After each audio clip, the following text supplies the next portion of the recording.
பக்தியில் வித்தையா. சாந்தன் பவித்ரா இருவரும் மனமொத்து கனடாவில் திருமணம் செய்தவர்கள். இருவருமே சிவபக்தர்கள்.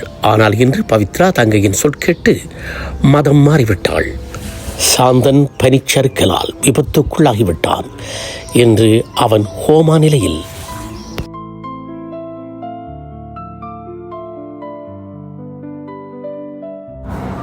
கனடாவில் சாந்தன் விபத்துக்குள்ளானான்.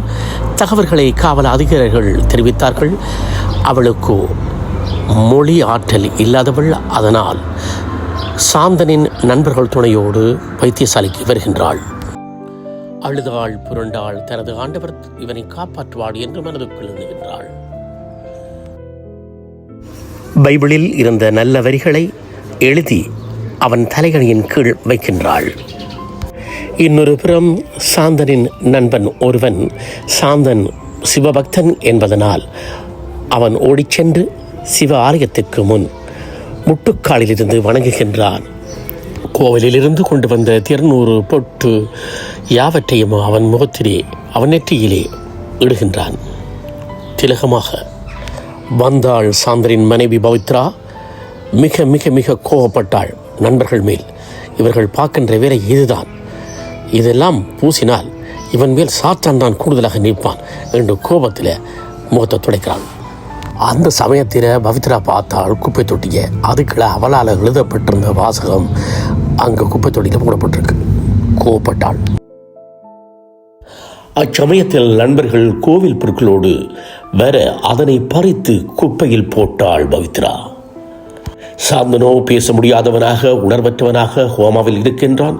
ஆனால் இவர்கள் காட்டமாக பவித்ராவை திட்டிவிட்டு வெளியேறுகின்றார்கள்.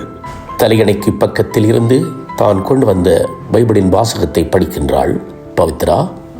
வைத்தியசாலையில் தாதிமார்காக வந்த ஒரு பெண் பெட்ஷீட்டை மாற்றும் பொழுது தலையணின் கீழே இருந்த அந்த வாசகத்தை குப்பையில் இட்டார்கள். அதனை மீண்டும் செய்தார்கள். ஆனால் பவித்ராவோ சாந்தனின் நண்பர்கள்தான் அதனை குப்பையில் போட்டதாக இதுவரை நம்பியிருந்தாள். தற்போது பார்த்ததும் அவள் கவலைப்பட்டு கொண்டாள். கைபேசியில் சொரி என சாந்தனின் நண்பர்களுக்கு தகவல் ஒன்றை தெரிவித்தாள். சாந்தனின் நண்பர்களோ மிக கோபப்பட்டு அவ்வேளை அவர்கள் கோவிலில் நிற்கும் படத்தை அவளது கைபேசிக்கு அனுப்பி வைத்தார்கள். கடவுள்களில் போட்டியை உருவாக்கும் மனிதா, பக்தியில் வித்தையா.